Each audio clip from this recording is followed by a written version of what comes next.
तर गाईस, मी आज मातीची चाय बनवते. आता मी 6 पत्ती टाकते.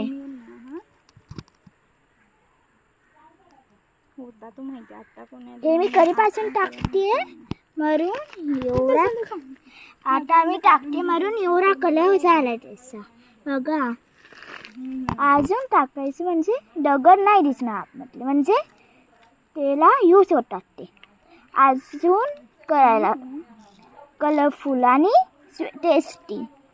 आता मिक्स करून त्याला उचलायचं आहे आणि आता आगीचा गॅसवर ठेवायचे आणि आता आग लावायची. आता 10 मिनिटं थांबायची याच्यासाठी.